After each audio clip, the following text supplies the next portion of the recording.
आज सप्ताह की शुरुआत लेकिन पश्चिम एशिया में जल रही युद्ध वाली चिंगारी से करते हैं, जिसमें एक तरफ अमेरिका है तो दूसरी तरफ ईरान। इस तनाव के बीच सबसे अहम कड़ी है इजराइल। ईरान, अमेरिका और इजराइल के इस ट्रायंगल से आज जो खबर आई है वो आपको हैरान कर सकती है, क्योंकि ये दो दोस्तों के बदलते रिश्ते की कहानी है। अमेरिकी राष्ट्रपति डोनाल्ड ट्रंप और इजरायली पीएम नेतन्याहू एक दूसरे के करीबी माने जाते हैं। अमेरिका और इजराइल रणनीतिक साझेदार भी हैं, लेकिन ट्रंप और नेतन्याहू में हुई हॉट टॉक इस वक्त पूरी दुनिया में ट्रेंड कर रही है। दो गहरे दोस्तों में तीखी बहस हुई, यहां तक कि अभद्र भाषा का इस्तेमाल किया गया। यह सब कुछ ट्रंप और नेतन्याहू की फोन पर हुई बातचीत के दौरान हुआ, जहां ट्रंप ने नेतन्याहू को खूब सुनाया। यानी एक तरह से ट्रंप और नेतन्याहू में गाली युद्ध शुरू हो चुका है। वहीं दूसरी तरफ अमेरिका और ईरान के बीच महायुद्ध वाला संकट भी टला नहीं है। परेशानी की बात यह है कि अब शांति वार्ता के खत्म होने की खबरें भी आ रही हैं। पहले बात करेंगे ट्रंप और नेतन्याहू के गाली वाले एपिसोड की। एक्सियोस के हवाले से खबर सामने आई कि जो डिटेल सामने आई उसके मुताबिक ट्रंप ने नेतन्याहू के लिए कई अपशब्दों का इस्तेमाल किया। सबसे पहले इस बातचीत के कुछ की वर्ड्स जान लेते हैं, जो हैं पागल, सनकी, एहसान फरामोश और जेल। ट्रंप की पूरी बातचीत इन्हीं शब्दों के इर्द गिर्द रही। ट्रंप नेतन्याहू पर लेबनान को लेकर इस कदर नाराज थे कि उन्होंने सीधी सीधी चेतावनी दे डाली। ट्रंप ने नेतन्याहू से कहा, तुम बिल्कुल सनकी और पागल हो, तुम्हें पता भी है तुम क्या कर रहे हो। नेतन्याहू, तुम एहसान फरामोश हो, मैंने तुम्हारी हर तरीके से मदद की है, अगर मैं नहीं होता तो तुम जेल में होते, सिर्फ मैं हूं जो तुम्हें बचा रहा हूं। आज हर कोई इजराइल से नफरत करने लगा है, तुम्हारी वजह से इजराइल दुनिया में अकेला पड़ चुका है। ट्रंप ने ये सारी बातें लेबनान में हमलों के संदर्भ में कही। नेतन्याहू से गुस्से में सबसे पहले यही पूछा कि इजराइल की सेना बेरूत में क्या कर रही है, अपनी सेना को तुरंत वापस बुलाओ। ट्रंप ने नेतन्याहू को बुरा भला कहने के बाद ट्रुथ सोशल पर एक पोस्ट लिखा, जिसमें दावा यह किया कि नेतन्याहू को बेरूत पर हमला न करने के लिए मैंने मना लिया है। हिजबुल्लाह ने भी इजराइल पर हमले रोकने पर अपनी सहमति जता दी है। ट्रंप के गुस्से को देखते नेतन्याहू ने एक बार के लिए तो बेरूत पर हमला टाल दिया, लेकिन ट्रंप का ये नया सीज फायर कितनी देर टिका, इसकी हकीकत भी आपको आइए बताएंगे। लेकिन पहले उस पहेली को सुलझाते हैं कि आखिर ट्रंप ने नेतन्याहू से इस तरह का बर्ताव किया क्यों। दरअसल ट्रंप और नेतन्याहू के बीच ये झगड़ा लेबनान में इजराइल के बड़े हमलों को लेकर है। ट्रंप को शिकायत है कि इजराइल हिजबुल्लाह कमांडर को मारने के लिए भी पूरी बिल्डिंग उड़ा देता है, जिससे आम लोगों की जान भी जा रही है। पिछले कई दिनों से ऐसा हो रहा है। इन हमलों की फ्रांस समेत कई दूसरे देश आलोचना कर रहे हैं। दूसरी तरफ शांति वार्ता के दौरान ईरान ने भी लेबनान में हमलों को लेकर सख्त रुख अपनाया है। ऐसा दावा है कि लेबनान में हो रहे हमले शांति वार्ता के आगे बढ़ने में रुकावट बने हुए हैं। ईरान ने यह शर्त रखी है कि लेबनान में सीज फायर का पालन नहीं हुआ तो कोई डील नहीं की जाएगी। ईरान से डील को डीरेल होते देख ट्रंप ने नेतन्याहू को रोकने के लिए सख्त चेतावनी दी। ट्रंप की चेतावनी यह भी बता रही है कि वो अब किसी भी तरह ईरान से डील करना चाहते हैं, इसलिए रास्ते में आ रही हर रुकावट को वो खुद दूर करने की कोशिश कर रहे हैं। एक्सपर्ट्स का यह भी मानना है कि ट्रंप की ये नई रणनीति भी हो सकती है, जिसके जरिए वो ईरान को बताना चाहते हैं कि अमेरिका अब डील को लेकर गंभीर है। इसको लेकर अमेरिका जो भी कर सकता है वो करने को तैयार है, लेकिन नेतन्याहू का स्टैंड अलग है। वो ईरान पर फिर हमले के पक्ष में है। ऐसे में ट्रंप को अपनी मिस्टर सीज फायर वाली छवि की चिंता भी हो रही है। उनकी कोशिश ये है कि वो खुद को डील मेकर दिखाएं और नेतन्याहू को तनाव की असली वजह की तरह पेश करें। यही वजह है कि ट्रंप ने लेबनान में सीज फायर वाला दावा किया, लेकिन ट्रंप के इस दावे पर ना तो इजराइल ने और ना ही हिजबुल्लाह ने अपनी सहमति जताई है। उल्टे इजराइल से जो आधिकारिक प्रतिक्रिया आई उसे सुनकर ट्रंप का टेंशन बढ़ गया होगा। हिजबुल्लाह ने कहा कि वो आंशिक सीज फायर को स्वीकार नहीं करेगा, पूरी तरह युद्ध बंद हो। वहीं इजराइल ने कहा कि वो दक्षिण लेबनान में अपने सैन्य अभियान को जारी रखेगा। इसके लिए नबातिया इलाके को खाली करने की चेतावनी भी दे दी है। यानी ट्रंप का सीज फायर एक बार फिर फ्लॉप साबित हो गया है। अब इसको लेकर खूब बयानबाजी भी हो रही है। इजराइल के लिए ईरान और अमेरिका तक एक्सपर्ट ट्रंप को घेरने में लगे हैं। ट्रंप ने नेतन्याहू को लेबनान में हमले करने से इसलिए रोका क्योंकि वो ईरान के साथ शांति वार्ता को जिंदा रखना चाहते हैं और डील के बाद तेहरान संकट से निकलना भी चाहते हैं। लेकिन ट्रंप के इस सपने के बीच नेतन्याहू अपने जंगी तेवरों के साथ अड़े हुए हैं। लेबनान में जिस तरह वो हमले कर रहे हैं उससे ईरान भड़क गया है। ईरान का कहना है कि लेबनान में हमले बर्दाश्त नहीं किए जाएंगे। इसके विरोध में अमेरिका से वार्ता रोकने का ऐलान किया गया है। अब मध्यस्थों के जरिए संदेश नहीं भेजे जा रहे हैं। लेबनान और गाजा में पूरी तरह शांति के बाद ही बातचीत एक बार फिर से शुरू होगी। ईरानी विदेश मंत्री अरागची का कहना है कि सीज फायर समझौता लेबनान पर भी लागू हो। एक मोर्चे पर उल्लंघन का मतलब पूरे समझौते का उल्लंघन है, जिसके गंभीर परिणामों के लिए अमेरिका और इजराइल जिम्मेदार होंगे। शांति वार्ता रुकने की खबर ट्रंप तक भी पहुंची। पहले तो उन्होंने इस बात पर बेफिक्री दिखाई, लेकिन कुछ ही देर में एक और यू टर्न ले लिया। ट्रंप ने कहा, ईरान के वार्ता रोकने से मुझे कोई फर्क नहीं पड़ता। उन्होंने ये भी कहा कि ये वार्ता बहुत वक्त बर्बाद करने वाली और बोरिंग थी। इस बयान पर वो कुछ ही देर टिके। थोड़ी देर बाद ही ऐलान किया कि ईरान के साथ बातचीत तेजी से जारी है और उसे डील करनी ही होगी। लेकिन ईरान फिलहाल समझौते के मूड में नहीं दिख रहा है। ईरान ने अब नए मोर्चे पर अमेरिका को घेरने की रणनीति बनाई है। हॉर्मूज की पूर्ण नाकेबंदी के साथ साथ अब बाब अल मंदेब को बंद करने की चेतावनी दी है। यहां हूती विद्रोही ईरान के कहने पर कमर्शियल जहाजों को निशाना बना सकते हैं। IRGC कुद्स फोर्स के कमांडर इस्माइल कानी ने कहा है कि जैसा अंजाम हॉर्मूज का हुआ वैसा ही अल मंदेब का भी होगा और यहां भी जहाजों की आवाजाही रोक दी जाएगी। अगर अल मंदेब को रोका गया तो दुनिया में तेल संकट और बढ़ सकता है, क्योंकि बाब अल मंदेब यमन और जिबूती के बीच अहम जलमार्ग है। ये खाड़ी के तेल उत्पादक देशों का समुद्री रास्ता है। ईरान समर्थित प्रॉक्सी हूती का बाब अल मंदेब में असर है। हर वर्ष 20,000 से ज्यादा जहाज इस समुद्री रास्ते से गुजरते हैं। हर रोज करीब 100 करोड़ लीटर कच्चा तेल बाब अल मंदेब के रास्ते जाता है। ट्रंप की परेशानी ईरान का संवर्धित यूरेनियम भी है, जिसको लेकर IAEA ने बड़ा दावा किया। IAEA चीफ ग्रोसी ने कहा है कि ईरान से संवर्धित यूरेनियम निकालना मुश्किल है, लेकिन नामुमकिन नहीं, क्योंकि ईरान का यूरेनियम गैस फॉर्म में है। गैस फॉर्म वाले यूरेनियम को निकालना बहुत खतरनाक होता है। इसके लिए सुरक्षा का खास ध्यान रखना होगा। निकालने से पहले यूरेनियम के संवर्धन को 60% से घटाना होगा। उन्होंने दावा किया कि इसे निकालने के ट्रांसपोर्ट विकल्पों पर बात चल रही है। और सत्ता में आइए अब राफेल फाइटर जेट वाला शुभ समाचार आपको देते हैं, जिसमें भारत का शुद्ध लाभ है। भारतीय हथियारों की सत्ता के साथ इंडियन एयरफोर्स के इतिहास में एक नया अध्याय जुड़ने जा रहा है, क्योंकि भारत सरकार ने फ्रांस से 114 राफेल फाइटर जेट्स को खरीदने की मेगा डील की दिशा में एक बड़ा और औपचारिक कदम उठाया है। लेकिन इस डील में पेच कहां अटका है, वो शर्त जिस पर भारत अड़ा है और उसमें भारत का क्या फायदा है, आज हम आपको इस वीडियो कुंजी में सारे सवालों का जवाब देंगे। भारत के रक्षा मंत्रालय ने फ्रांस को 114 राफेल की डील के मामले में लेटर ऑफ रिक्वेस्ट जारी कर दिया है, जिसे सरकारी स्तर पर होने वाले रक्षा समझौतों की आधिकारिक शुरुआत कहा जाता है। और अब यह डील भारत के इतिहास की अब तक की सबसे बड़ी लड़ाकू विमान डील बनने जा रही है। ये खबर तब सामने आई है जब air chief marshal AP Singh 3 दिनों के फ्रांस दौरे पर हैं, जहां वो राफेल बनाने वाली कंपनी दसॉ एविएशन के बड़े अधिकारियों से मिलने वाले हैं।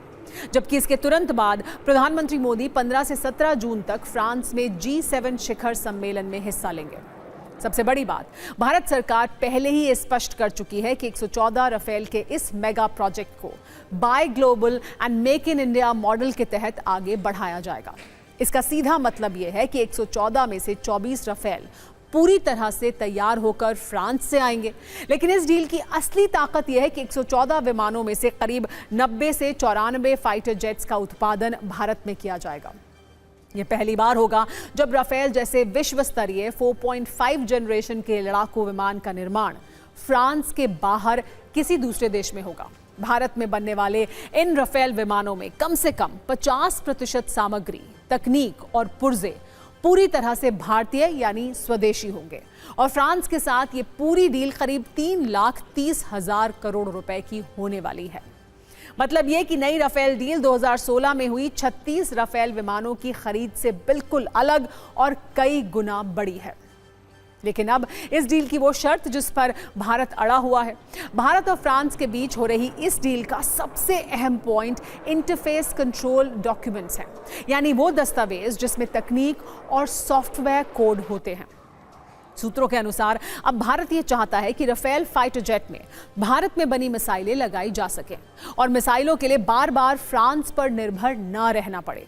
इसीलिए भारत राफेल जेट के साथ फ्रांस से वो जरूरी तकनीक भी मांग रहा है जिसके बाद उसमें भारतीय मिसाइलों का इस्तेमाल किया जा सकेगा। और अगर फ्रांस ये कोड दे देता है तो भारत अपनी खुद की बनाई हुई बेहतरीन मिसाइलें राफेल में लगा सकेगा और युद्ध जैसी स्थिति में भी भारत आत्मनिर्भर रहेगा। लेकिन इसके पीछे फ्रांस का अपना डर है।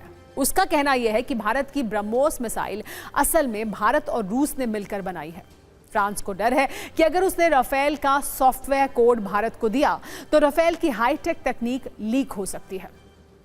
साथ ही फ्रांस ये भी चाहता है कि भारत राफेल के साथ मिसाइलें भी खरीदे ताकि उसकी कमाई होती रहे। अब दोनों देशों के अधिकारी ऐसा बीच का कोई रास्ता निकालने की कोशिश कर रहे हैं जिससे भारत का काम भी हो जाए और फ्रांस के सॉफ्टवेयर सीक्रेट्स भी सुरक्षित रहें। लेकिन अगर ये तकनीक भारत को मिल गई तो उसे कितना फायदा होगा, इसे भी अनुमान के आधार पर समझना बहुत जरूरी है। अभी राफेल में जिन मिटियोर मिसाइलों का इस्तेमाल किया जाता है उस एक मिसाइल की कीमत 25 से 30 करोड़ रुपए बताई जाती है। ये महंगी और एडवांस्ड है और इसे सिर्फ दुश्मन के बड़े रडार विमानों या हवा में ईंधन भरने वाले टैंकरों जैसे बड़े लक्ष्यों के लिए बचा कर रखा जाता है। इसीलिए भारत ये चाहता है कि राफेल में अस्त्र MK1 और MK2 मिसाइल का इस्तेमाल कर सके, जिसकी कीमत करीब 7 से 8 करोड़ रुपए पड़ती है। इसके अलावा स्कैल्प जैसी क्रूज मिसाइल भी 30 से 35 करोड़ रुपए की है। इसकी जगह भारत ब्रह्मोस NG मिसाइल का इस्तेमाल करना चाहता है जिसकी कीमत करीब 20 से 22 करोड़ रुपए होती है। यानी भारत से वो कोड मांग रहा है जिससे वो अपनी मिसाइलें राफेल में लगा सके, जो सस्ती भी है और घातक भी। इस डील से भारत का कितना फायदा होने वाला है और ये भारत के लिए क्यों जरूरी है, ये डिफेंस एक्सपर्ट से आइए समझते हैं। राफेल जो है ये एक एडवांस्ड फाइटर एयरक्राफ्ट है। अभी इस समय पर भारत का जो 4.5 या 5 जनरेशन एयरक्राफ्ट जो एमका बन रहा है उसको आने में मुझे लगता है कि कुछ समय लगेगा अभी, और तब जब हमारे खुद के एयरक्राफ्ट आ जाएंगे उस गैप के लिए, ये जो 10-15 साल का जो गैप है, इस गैप को फिल करने के लिए ये राफेल की ज़रूरत है। अव्वल तो हमारी बहुत सख्त ज़रूरत है, इमीडिएट ज़रूरत है हमें अपनी एयरफोर्स की स्ट्रेंथ बढ़ाने में। तो ये इंडिकेट करता है कि भारत फ्रांस के साथ फ्रेंच एरोस्पेस में काफ़ी हमारी कोलैबोरेशन बढ़ती जा रही है, राइट। और ये जो 114 आ भी रहे हैं, इनमें से मेरे ख्याल से 18 आएंगे फ्लाई अवे कंडीशन में, और 96 या 96 को भारत में असेंबल होना और मैन्युफैक्चर होना जितना होना है हो। इसका मतलब ये भी दर्शाता है कि शायद काफ़ी हद तक कि फ्रांस हमसे टेक्नोलॉजी अच्छी मात्रा में शेयर कर रहा है। I think it's a very strategic forward step by India to balance the imbalanced regional powers strategically, and that will give India an edge, especially in the high altitude, where the Rafale have proven again and again that they are a good at the high altitude. And I believe India edges in protecting its border with China and along with Pakistan, it's a good advantage. अब राजनीतिक सत्ता की बात करते हैं, जिसमें आज भी बंगाल चैंपियन है। यानी आज भी सबसे ज्यादा राजनीतिक खबरें बंगाल से ही हैं। बंगाल में नई सरकार बनने के बाद पहली बार आज ममता बनर्जी सड़क पर संघर्ष करने निकली। उन्होंने मौजूदा सरकार के खिलाफ प्रदर्शन किया और यह आरोप लगाया कि अभिषेक बनर्जी पर हमला करने वालों के खिलाफ सरकार एक्शन लेने में नाकाम रही है। दूसरी खबर भी TMC से है। एक तरफ ममता बनर्जी सरकार के खिलाफ सड़क पर हैं, दूसरी तरफ उनकी पार्टी में बगावत है और वो टूट सकती है। TMC के बागी नेता अलग से बैठक कर रहे हैं। सत्ता में हमने अपने न्यूज मित्रों के लिए इन दोनों खबरों पर मिश्रित कुंजी तैयार की है, जिसकी शुरुआत ममता बनर्जी के प्रदर्शन पॉलिटिक्स से आइए करते हैं।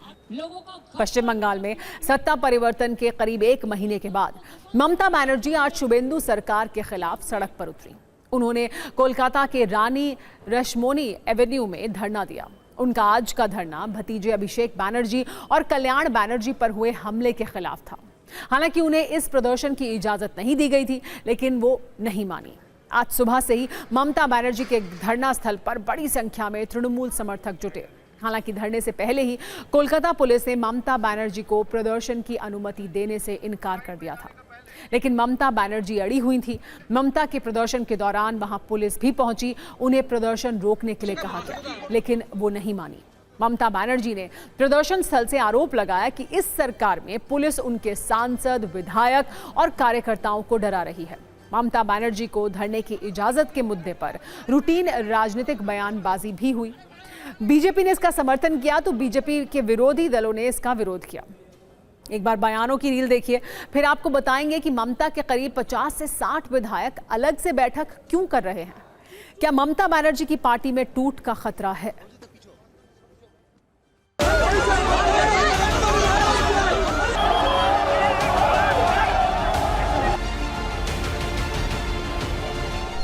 না না না না জয় বাংলা করেই কিন্তু সব দিদির ওপর এটা পুলিশের কাজ নয়, সব দিদির ওপর ঝাঁপিয়ে পড়ে একটা বিশৃঙ্খল অভিষেক যখন মার খেলো no no no no no দিয়েছে, তারা ফোন করেছিল, সেই ফোনের রেকর্ডও আমাদের কাছে তোলা আছে। মার ওখানকার স্থানীয় লোকেরা বলেছেন 24 ঘন্টা আগে থেকে বাইরে থেকে লোক নিয়ে এসছে।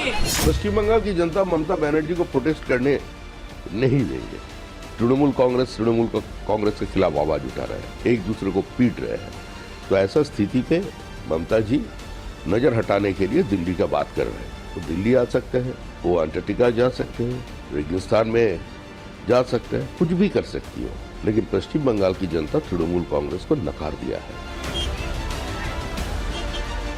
যতটা লড়াই আমাদের করার দরকার, যতটা লড়াই আমরা করব, আসলে এই অতি বিপ্লবী তৃণমূলগুলো কিছুই নয়, এগুলো চোরস্য চোর।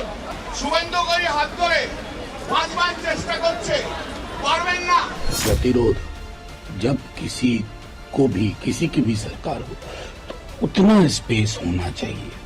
ये बात मैंने तब भी कही थी जब तृणमूल के बारे में लोग ये शिकायत बीजेपी के लोग करते थे। मेरा मानना है कि लोकतंत्र में अगर ये संवादहीनता हो जाए कि एक छोटी चीज के लिए प्रोटेस्ट तक रजिस्टर करने पर दिक्कत आने लगे तो वो मुश्किल क्षण है, उचित नहीं। सरकार के द्वारा कानून व्यवस्था को बनाए रखने के लिए कोई निषेधाज्ञा या कोई निर्देश है जिसका पालन नहीं होता है तो निसंदेह पश्चिम बंगाल की सरकार प्रदर्शनकारियों पर कार्रवाई कर सकती है और उसमें शामिल कोई नेता चाहे कितने बड़े कद का क्यों नहीं हो, अपवाद कोई नहीं हो सकता है। सड़क पर शक्ति प्रदर्शन के बीच ममता बनर्जी की पार्टी गहरे आंतरिक संकट में फंसती दिख रही है। सत्ता जाने के बाद टीएमसी के भीतर बगावत की खबरें तेज हो गई हैं। सूत्रों के मुताबिक पार्टी के असंतुष्ट विधायक एक नए राजनीतिक गुट के गठन की तैयारी में हैं और ये दावा कर रहे हैं कि उन्हें 64 विधायकों का समर्थन हासिल है। पूरा विवाद विपक्ष के नेता के चयन को लेकर कथित हस्ताक्षर जालसाजी मामले से शुरू हुआ है। आरोप है कि नेता प्रतिपक्ष के रूप में शोभन देव चट्टोपाध्याय के नाम का प्रस्ताव देने वाले पत्र में कई विधायकों के हस्ताक्षर फर्जी पाए गए हैं। इस मामले में 2 टीएमसी विधायकों ने विधानसभा अध्यक्ष से शिकायत की है, जिसके बाद सीआईडी जांच शुरू हुई है। शिकायत करने वाले दोनों विधायकों को पार्टी से निष्कासित कर दिया गया है। इसके बाद पार्टी के भीतर असंतोष बढ़ गया है और बगावत की खबरें भी बढ़ गई हैं। सूत्रों के अनुसार ममता बनर्जी ने रविवार को विधायकों की बैठक बुलाई थी, जिसमें सिर्फ 20 विधायक पहुंचे थे। ममता बनर्जी की बैठक से दूर रहने वाले करीब 60 विधायक अलग रणनीति पर काम कर रहे हैं। कोलकाता में कई दौर की बैठकों के बाद अब नया तृणमूल बनाने की चर्चा हो गई है। बाकी विधायकों का आरोप है कि पार्टी में लोकतांत्रिक प्रक्रिया खत्म हो गई है और फैसले कुछ लोगों तक ही सीमित हैं। उनका कहना यह है कि वो किसी के गुलाम नहीं हैं और पार्टी के भीतर सम्मानजनक भूमिका चाहते हैं। बंगाल में जो हो रहा है, राजनीतिक कॉरिडोर में उसे महाराष्ट्र मॉडल कहा जा रहा है, जहां शिवसेना के बागी विधायकों ने उद्धव ठाकरे के खिलाफ विद्रोह कर दिया था और एकनाथ शिंदे के नेतृत्व में हुए अलग गुट बना लिया था और बाद में चुनाव चिन्ह पर दावा भी ठोक दिया था। हालांकि ममता बनर्जी बगावत की अटकलों को खारिज कर रही हैं। वो ये कह रही हैं कि जो लोग टीएमसी को तोड़ने की कोशिश कर रहे हैं, मैं कहना चाहूंगी, ईश्वर अल्लाह तेरो नाम, सबको सन्मति दे भगवान। अब लोगों की नजर इस बात पर है कि क्या बंगाल में भी महाराष्ट्र जैसा राजनीतिक घटनाक्रम देखने को मिलेगा या फिर ममता बनर्जी बगावत को समय रहते रोक लेंगी। দাদা এদিকে দাদা একটু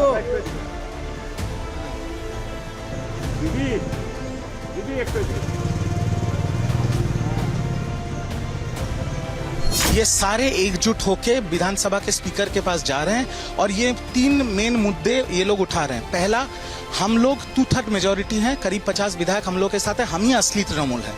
दूसरा चीज कि क्योंकि हम असली तृणमूल कांग्रेस हैं तो नेता प्रतिपक्ष ऋतुव्रत बंदोपाध्याय होगा, शोभनदेव चट्टोपाध्याय नहीं।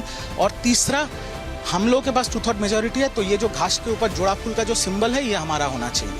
शिवसेना महाराष्ट्र मॉडल अभी बंगाल में चल रहा है। अभी हमारा टीएमसी के लिए दरवाजा बंद है।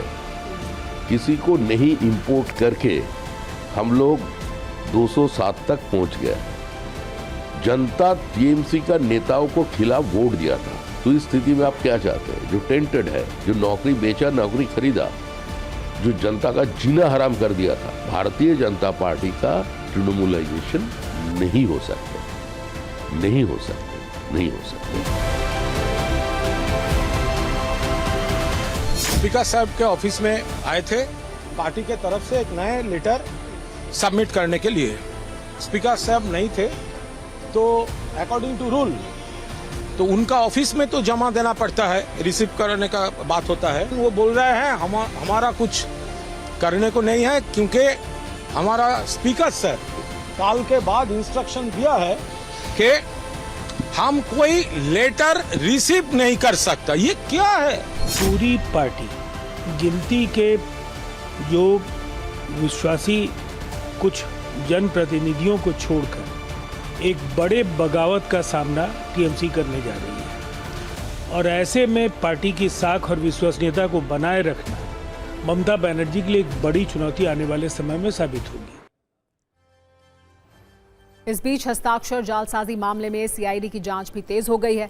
सीआईडी ने ममता बनर्जी के भतीजे और सांसद अभिषेक बनर्जी को पूछताछ के लिए नोटिस भेजा है। पंजाब से भी एक दिलचस्प राजनीतिक खबर है। ये खबर इसलिए महत्वपूर्ण है क्योंकि बीजेपी पंजाब विधानसभा चुनाव के लिए बड़ी तैयारी कर रही है, लेकिन उनके एक बड़े नेता उल्टी दिशा में सिग्नल दे रहे हैं।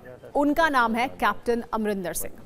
ये सवाल इसलिए उठ रहे हैं क्योंकि हाल ही में कैप्टन अमरिंदर सिंह ने राहुल गांधी की तारीफ करते हुए कुछ ऐसे बयान दिए हैं जिससे उनका फिर से कांग्रेस के लिए सॉफ्ट कॉर्नर दिखाई दे रहा है।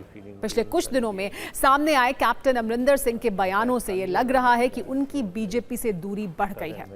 जन्मदिन के मौके पर और अपने चचेरे भाई की मृत्यु पर राहुल गांधी के संदेश से कैप्टन का सियासी मन पिघल गया है।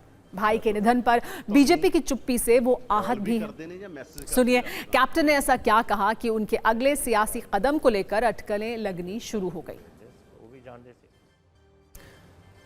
पंजाब के सीएम भगवंत मान ने उन पर कटाक्ष किया है। भगवंत मान ने कहा है कि जो अपनी पार्टी का नहीं होता वो किसी का भी नहीं हो सकता। कैप्टन साहब ही बताएं कि पहले उन्हें कौन अच्छे लगते थे और अब कौन लग रहे हैं। अब उन्हें बर्थडे पर फोन भी आ रहे हैं। कुछ पक रहा है क्या?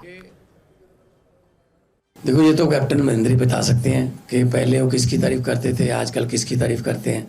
तो ये तो उनका इंटरनल मामला है। लेकिन हाँ, मुझे इतना पता है जो अपनी पार्टी का नहीं होता वो किसी का नहीं होता, किसी और जगह का भी नहीं रहता। तो अगर मतलब उनको अब कांग्रेस अच्छी लगने लगी है, जहाँ उनको जन्मदिन पर फोन आने, कुछ ना कुछ तो फिर खिचड़ी पक रही होगी। लेकिन लोगों ने इस तरह की राजनीति को आमतौर पे नकार दिया है। आगे बढ़ते हैं और बात करते हैं 15 वर्ष के उस क्रिकेटर की जिसकी सफलता की सत्ता के चर्चे इस वक्त सिर्फ भारत में ही नहीं बल्कि पूरी दुनिया में हैं। हम बात कर रहे हैं आईपीएल में अपने हुनर के दम पर बड़े बड़े दिग्गजों को अपना फैन बनाने वाले वैभव सूर्यवंशी की, जिन्हें लेकर एक बहुत दिलचस्प खबर सामने आई है। इस सीजन में वैभव सूर्यवंशी के जबरदस्त और रिकॉर्ड तोड़ प्रदर्शन के बाद अब उनके सक्सेस फॉर्मूले को डिकोड करने का काम शुरू होगा। खबर है कि Indian Institute of Management Indore Vaibhav Suryavanshi पर स्टडी करने जा रहा है। इसके लिए वैभव सूर्यवंशी को केस स्टडी में शामिल किया जाएगा। इसमें वैभव सूर्यवंशी के माइंडसेट और मैनेजमेंट पर रिसर्च होगी और एक्सपर्ट छोटी सी उम्र में वैभव सूर्यवंशी की बड़ी बड़ी उपलब्धियों का पूरा विश्लेषण करेंगे। अब वैभव सूर्यवंशी पर स्टडी करने की जरूरत क्यों पड़ी, इस सवाल का जवाब उनके पिछले कुछ वर्षों के करियर और हाल ही में खत्म हुए आईपीएल के सीजन में छिपा हुआ है, जिसमें उनके यानी वैभव की लिस्ट बहुत लंबी है। वैभव सूर्यवंशी ने आईपीएल के एक सीजन में सबसे ज्यादा 72 छक्के लगाए और क्रिस गेल के 59 का 14 साल पुराना रिकॉर्ड तोड़ दिया। वैभव इस बार किसी भी आईपीएल सीजन में सबसे कम उम्र के ऑरेंज कैप विजेता बने। उन्होंने आईपीएल के इतिहास में सबसे तेज 1000 रन बनाने का भी रिकॉर्ड बनाया। इसके अलावा आईसीसी अंडर 19 वर्ल्ड कप 2026 में सबसे बड़ी पारी का रिकॉर्ड भी उनके नाम है। वो आईसीसी अंडर 19 वर्ल्ड कप 2026 में प्लेयर ऑफ द टूर्नामेंट भी बने, जबकि इससे पहले सबसे तेज अंडर 19 टेस्ट शतक लगाने का भी रिकॉर्ड वैभव सूर्यवंशी ने बनाया था। अब सिर्फ 15 साल की उम्र में मिली इन्हीं कामयाबियों पर इंदौर आईआईएम में स्टडी की जाएगी। मात्र 15 वर्ष की आयु में जिस आत्मविश्वास और कौशल के साथ वैभव ने राष्ट्रीय और अंतर्राष्ट्रीय स्तर पर पहचान बनाई है, वह दर्शाता है कि असाधारण प्रतिभा को यदि वातावरण, मार्गदर्शन और अवसर प्राप्त हो तो वह असाधारण परिणाम दे सकती है। आईआईएम इंदौर इस संदर्भ में एक व्यापक एवं बहुविषयक अध्ययन करेगा। यह अध्ययन उन सामाजिक, मनोवैज्ञानिक, पारिवारिक और संस्थागत कारकों का विश्लेषण करेगा जो कम उम्र में उत्कृष्ट प्रदर्शन करने वाली प्रतिभाओं के विकास में निर्णायक भूमिका निभाते हैं। खेल प्रबंधन, नेतृत्व, व्यवहार विज्ञान और मानव क्षमता विकास के विशेषज्ञ मिलकर के यह समझने का प्रयास करेंगे कि प्रारंभिक सफलता युवा प्रतिभाओं की सोच, निर्णय क्षमता, आत्मविश्वास और भविष्य की दिशा को किस प्रकार से प्रभावित करती है। वैसे वैभव सूर्यवंशी जैसे खिलाड़ी बहुत कम ही होते हैं जो अपने टैलेंट की धार से लोगों का दिल जीत लेते हैं। आईपीएल का सीजन खत्म होने के बाद वैभव सूर्यवंशी ने जो कुछ कहा उससे भी साबित हो गया कि छोटी सी उम्र में वैभव सूर्यवंशी का विजन बड़ा है। वैभव ने कहा कि उन्होंने इस आईपीएल से ये सीख लिया कि दबाव वाले मैच में कैसे खेलना है। वैभव ने कहा कि कोई खिलाड़ी हर मैच में एक ही तरीके से नहीं खेल सकता। किसी बल्लेबाज को हालात और टीम की जरूरत के हिसाब से खेलना होगा। इसके बाद वैभव सूर्यवंशी ने कहा कि वो देश और अपनी टीम के लिए लंबे समय तक क्रिकेट खेलना चाहते हैं और इसके लिए उन्हें फिटनेस पर ज्यादा काम करना होगा और चोट से बचना होगा। इसका मतलब यह है कि वैभव को अपनी ताकत भी पता है और अपनी कमजोरी भी, और अगर इन दोनों पर वैभव ने आगे भी मेहनत की तो कई और कीर्तिमान उनका इंतजार कर रहे हैं।